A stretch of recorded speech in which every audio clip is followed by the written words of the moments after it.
Hello दोस्तों, small cap company engineers India की बात करेंगे जो स्टेबल डिविडेंड दे रही है और फ्यूचर में भी प्रॉफिट्स के साथ डिविडेंड अच्छा खासा दे सकती है। 4.4% की पिछले फाइनेंशियल ईयर की डिविडेंड यील्ड थी। वीडियो में हम बात करेंगे फंडामेंटल्स, फोरकास्ट क्या है स्टॉक का, बिजनेस के बारे में हम बात करेंगे। लेकिन सबसे पहले डिविडेंड के बारे में बता दें तो पिछले पूरे फाइनेंशियल ईयर में उन्होंने 3 रुपए का डिविडेंड दिया है और अभी आप शेयर प्राइस देखेंगे तो 68 रुपीज का है, जो कि 4.5% के आसपास की डिविडेंड यील्ड बैठती है।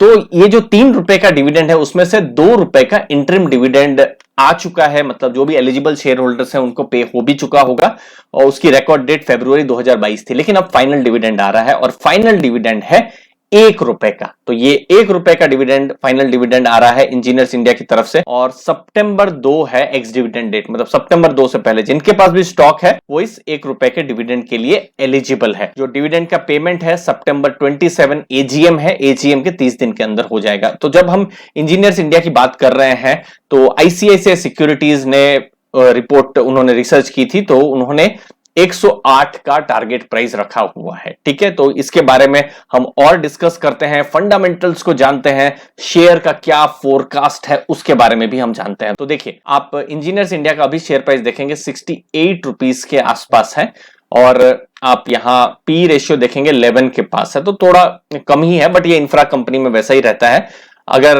आप मार्केट कैप देखेंगे 3,800 करोड़ के पास है, मतलब एक स्मॉल कैप कंपनी। इसीलिए स्मॉल कैप कंपनी है तो थोड़ा सा रिस्क भी ज्यादा रहता है, क्योंकि मार्केट से समझ लीजिए वोलाटिलिटी है, लिक्विडिटी अगर निकल रही है तो स्मॉल कैप्स को फर्क पड़ सकता है। तो ये रिस्क को ध्यान में रखना है, इसलिए आपको एसेट एलोकेशन हमेशा करना चाहिए, जो हम हमारे चैनल में हमेशा बार बार बोलते रहते हैं कि अपना एसेट एलोकेशन करिए ठीक से। ठीक है, अब देखिए 7 एनालिस्ट है, सातों एनालिस्ट ने बाई की रेटिंग दी हुई है, जो कि एक पॉजिटिव है। यहां तो सिर्फ मैंने आईसीआईसीआई सिक्योरिटीज का 108 का टारगेट बताया था, लेकिन बाकी भी बहुत सारे एनालिस्ट है जो कवर करते हैं स्टॉक को। तो अभी देखिए उनका क्या रिटर्न का एक्सपेक्टेशन है। तो देखिए लो में भी लो 72 का एक्सपेक्टेशन है। ये टिकर टेप जो हिस्टोरिकल डेटा उनके हिसाब से एनालिसिस करते हैं तो 72 है। तो अभी शेयर प्राइस एक्चुअली उससे भी कम है, 68 के पास है।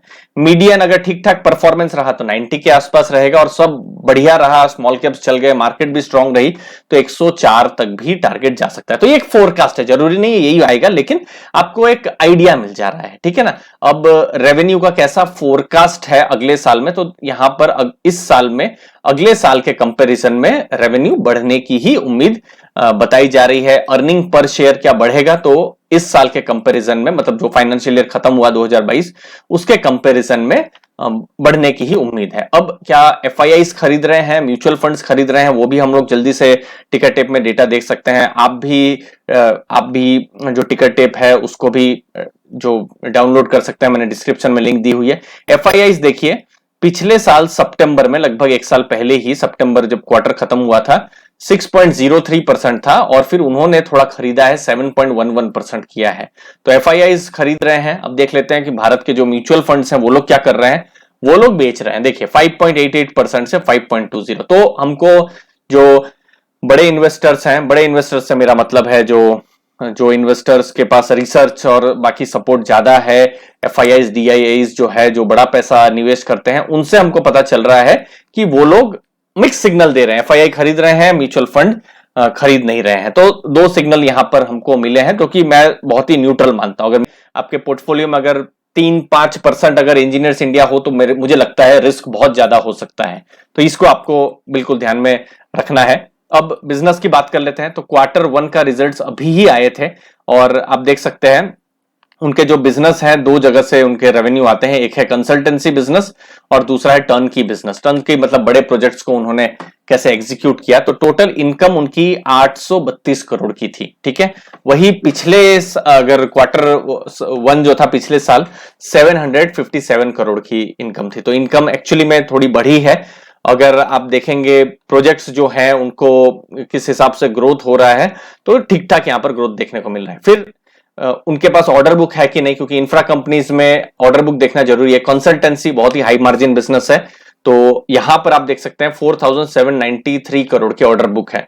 टर्नकी में 4000 करोड़ के आसपास की ऑर्डर बुक है। तो इनफैक्ट इन्वेस्टर्स बिल्कुल चाहेंगे कि कंसल्टेंसी में ऑर्डर बुक बढ़े। तो आप देख सकते हैं पिछली बार 7654 करोड़ का ये ऑर्डर बुक थी मतलब क्वार्टर 4 में ही, अब मार्च के महीने में, जून में इनफैक्ट बढ़कर 8,833 करोड़ हो गई। पिछले साल के साथ भी अगर आप कंपेयर करते हैं तो ऑर्डर बुक एक्चुअली में हम देख पा रहे हैं कि बढ़ी है, और ये क्वार्टर 2 क्वार्टर 3 जैसा गवर्नमेंट का फोकस रहेगा ये बढ़ेगा ही। अब कहां से मार्जिन आता है आप देखिए, ऑर्डर बुक भी आप देखिए लगभग आसपास ही है, 54% 46% है, लेकिन आप देखिए प्रॉफिट में कितना फर्क पड़ जा रहा है। अब देखिए 60 करोड़ का यहां पर प्रॉफिट्स थे, और यहां पर टर्नकी में 9 करोड़ के प्रोजेक्ट्स हैं। तो टर्नकी बिजनेस जो है, बड़े ऑर्डर्स आते हैं लेकिन मार्जिन इन बिजनेस का कम रहता है, तो ये इन्वेस्टर्स को ध्यान में रखना है।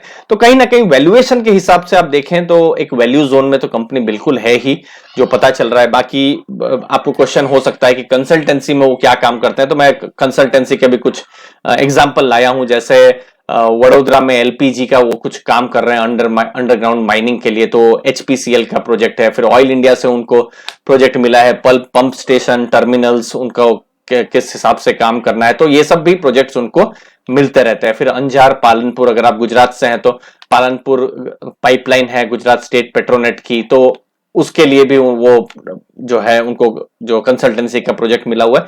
तो ओवरऑल एक कंपनी है, स्मॉल कैप की कंपनी है, रिस्क भी ज्यादा है, लेकिन कहीं ना कहीं इतनी हाई मार्केट में भी थोड़ी बहुत वैल्यू भी है, थोड़ा बहुत डिविडेंड भी है, और अगर प्रॉफिट बढ़ रहे हैं तो मैं मैनेजमेंट का मैं पढ़ भी रहा था कि मैनेजमेंट ने कहा भी है कि वो अपने शेयर होल्डर्स को डिविडेंड के जरिए वो रिवॉर्ड भी करते रहेंगे। तो एक डिविडेंड के लिए भी फ्यूचर में भी एक्सपेक्टेशन बिल्कुल रह सकती है इंजीनियर्स इंडिया में। मुझे उम्मीद है आपको वैल्यू मिली होगी, आपने अपना कीमती समय दिया उसके लिए बहुत बहुत धन्यवाद। थैंक यू दोस्तों।